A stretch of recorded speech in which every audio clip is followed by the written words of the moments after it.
Hello everyone, welcome to GS outlet. So जो अभी news सामने आ रही है कोरोना वायरस से related, that is Covid 19 pandemic से रिलेटेड, दैट इज हमारी बॉडी एक न्यूट्रलाइजिंग एंटीबॉडी प्रोड्यूस कर रही है जो कि कोरोना वायरस के को रोकने में बहुत हद तक कारगर है। सो देखते हैं यहाँ पे क्या न्यूज है। अगर हम नंबर ऑफ कोरोना केसेस देखें तो ये 58 करोड़ है, राइट। अगर हम इसमें नंबर ऑफ डेथ्स देखें that is 1,03,89,000 deaths. It is a huge number. But अगर हम रिकवरी रेट्स की बात करें तो रिकवरी रेट्स हमारी 40,06,03,929 है। रिकवरी रेट बहुत ज्यादा है। ये लगातार रिकवरी रेट हमारा बढ़ता जा रहा है गवर्नमेंट के सपोर्ट से, और हमारी बॉडी जिस तरीके से उस सिचुएशन में ढल रही है। जैसा कि अभी एक सीएसआईआर की रिपोर्ट भी आई थी कि जिस कंडीशन में इंडियन पीपल रहते हैं, जो हमारा एटमॉस्फेयर है, ये बहुत हद तक रिस्पॉन्सिबल है इन एंटीबॉडीज को जनरेट करने में, राइट। हमारी इम्यूनिटीज बहुत ज्यादा हो जा रही है बिकॉज जिस कंडीशन में हम रहते हैं वो कंडीशन हमारी बॉडी को उसमें ढाल दे रही है। अगर हम वर्ल्ड के केसेस के ऊपर देखें तो अभी उसमें एक्टिव केसेस 16 करोड़ हैं, जिसमें में से close cases is 41 crore 9,92,000 cases हैं, राइट। अगर हम इसको 42 करोड़ मान लेते हैं approx. But currently infected patients जो हैं हमारे कंट्री में, वो infected patient all over the world, not the country, that is 16 crore in mild condition, right? They are in the mild condition, but जो बहुत ज्यादा सीरियस और क्रिटिकल कंडीशन में केसेस हैं that is 1,02,434, that is the 1% of total cases, right. ये बहुत अच्छी news है कि नंबर ऑफ डेथ्स बहुत हद तक कम हो रही हैं और रिकवरी रेट्स हमारे कंट्री में ऑल ओवर द वर्ल्ड भी बढ़ रही हैं।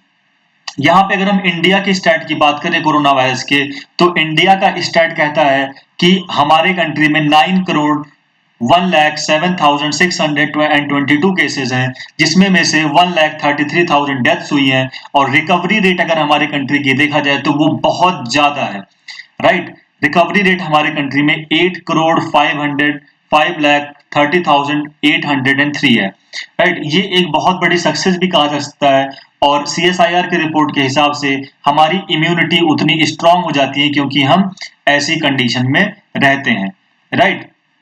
अब हम यहाँ पे देखते हैं ये बेसिकली वैक्सीन का भी स्टेटस क्या है। जो कोरोना वायरस की वैक्सीन को लेके इतने टाइम से बात चल रही है, क्योंकि बहुत अभी दिल्ली में बात हो रही थी कि थर्ड वेव आने को हो रही है, राइट। वहां पे थर्ड वेव आ चुकी है और सारे स्टेट्स खुद को प्रिपेयर कर रहे हैं for the third wave, right.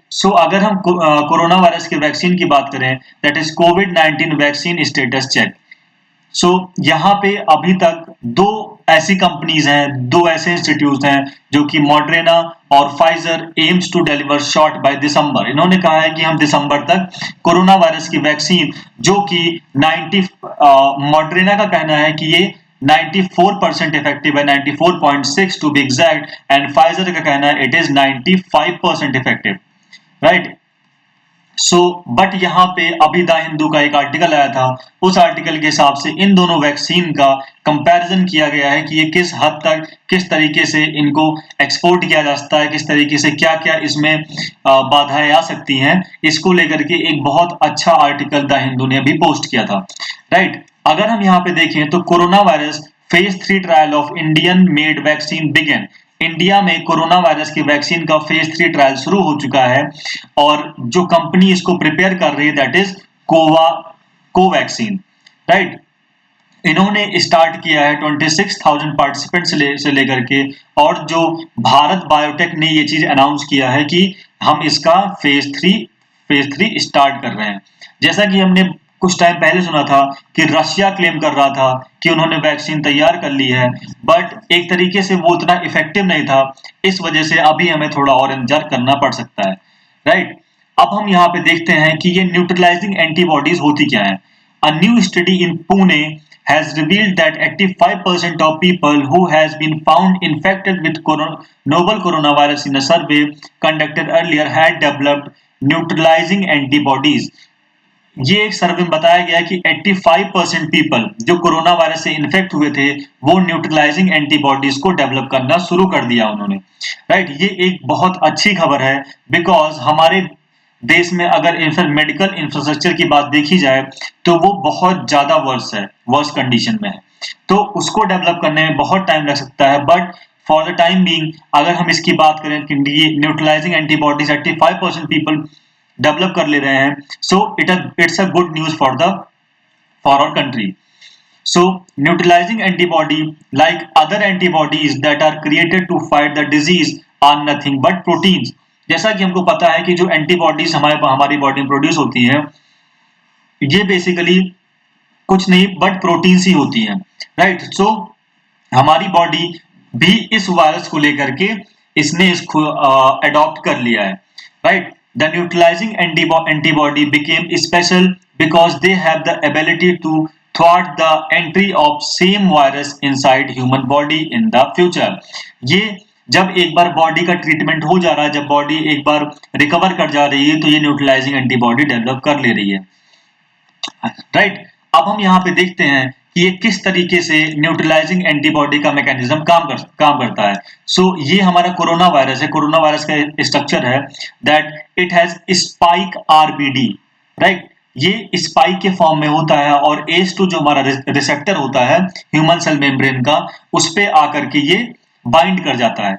तो इसके बाइंड होने से पहले ही हमारी न्यूट्रलाइजिंग एंटीबॉडी जो हमारी बॉडी में ऑलरेडी प्रोड्यूस हो रही है वो आकर के इस पे बाइंड कर जाती है और हमारा जो वायरस हम पे अटैक करता है उसको न्यूट्रलाइज कर देती है, उसको इस ACE2 रिसेप्टर पे नहीं आने देती है, राइट। सो ये हमारा मैकेनिज्म था। होप आपको ये वीडियो अच्छी लगी होगी। Please do like share and subscribe the channel. Thank you.